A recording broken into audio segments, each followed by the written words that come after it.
भाजपचे माजी अर्थमंत्री, माजी वनमंत्री आणि भाजपचे माजी प्रदेशाध्यक्ष सुधीर मुनगंटीवार यांना चंद्रपुरात मोठा धक्का बसला।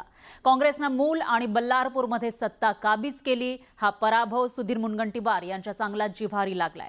सुधीर मुनगंटीवारांनी आपल्या पक्षाच्या कारभारावर सवाल उपस्थित केले आणि भाजपने माझी शक्ती काढून घेतल्याने फटका बसल्याचं त्यांनी सगळ्यांसमोर सांगितलं।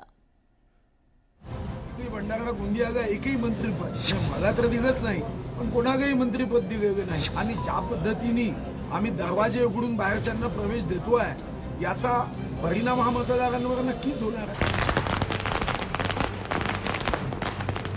राज्यातील नगर परिषद आणि नगरपंचायतीच्या निकालात भाजपनं जोरदार मुसंडी मारली, पण भाजपच्या काही नेत्यांना मात्र त्यांच्या मतदारसंघातील नगर परिषदही काही वाचवता आलं नाही।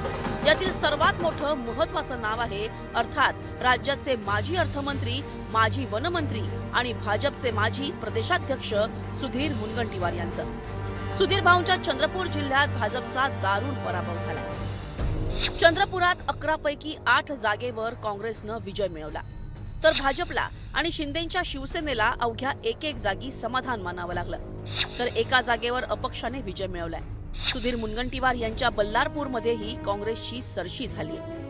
हा पराभव सुधीर मुनगंटीवारांच्या चांगलाच जिव्हारी लागलाय, इतका की संतापलेल्या सुधीर मुनगंटीवारांनी आपल्या पक्षाच्या कारभारावर सवाल उपस्थित केले। पक्षानं शक्ती काढून घेतल्यानं गटबाजी झाली आणि त्याचा फटका बसल्याचा आरोप मुनगंटीवारांनी केलाय।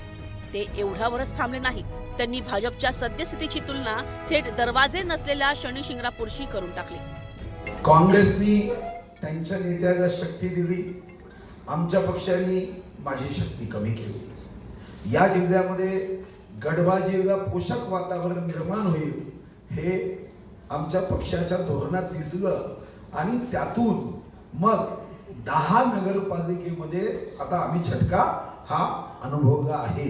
काँग्रेसने वडेट्टीवार साहेबांना महाराष्ट्राचा नेता केलं आणि दुसरीकडे चंद्रपूर, गडचिरोली, भंडारा, गोंदियाला एकही मंत्रीपद मला तर दिलंच नाही, पण कोणालाही मंत्रीपद दिलेलं नाही।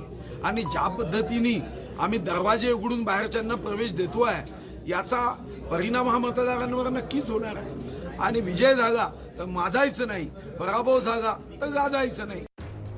भाजपचे ज्येष्ठ नेते असलेल्या सुधीर मुनगंटीवार यांच्या या टीकेनं विरोधकांनाही भाजपला लक्ष्य करण्याची आयती संधी मिळाली।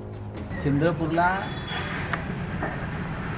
काँग्रेस पक्षाला मिळालेलं यश हे नेत्रदीपक आहे। तर तुमच्या पक्षांतर्गत गडबाज्या काय हा तुमचा अंतर्गत प्रश्न, पण काँग्रेस जिंकली आणि भारतीय जनता पक्ष पराभूत झाला। आणि जिथे भाजपच्या नेत्यांना पराभूत करायचंच होतं तिथे बरोबर त्यांना पराभूत करण्यात आलेला आहे। म्हणजे मशीन त्या पद्धतीने वापरल्या गेल्या, म्हणजे सुधीर मुनगंटीवार असतील किंवा अन्य कोणी असतील, सगळे काटे अशा पद्धतीने दूर केले। मागील काही महिन्यांपासून सुधीर मुनगंटीवार सातत्यानं आपल्याच सरकारच्या चुकांवर घाणाघात करताना दिसतात। अधिवेशनातही सुधीर मुनगंटीवारांचा रौद्र उतार दिसला होता, पण आता चंद्रपूरच्या पराभवावरून मुनगंटीवारांनी आपल्याच पक्षाला घरचा आहेर दिल्यानं त्यावर आता काय बोलावं हेच भाजप नेत्यांना कळत नाहीये। खरं तर मी या विधान जे आहे ते मी खरं ऐकलं नाही। सुधीर भाऊ आमचे ज्येष्ठ नेते आहेत, त्यांच्याशी चर्चा या संदर्भात नक्की आम्ही करू। सुधीर भाऊंना कुठली ताकद कमी पडली असेल तर त्याची भरपाई ही आता महानगरपालिकेच्या निवडणुकीत आम्ही देऊ।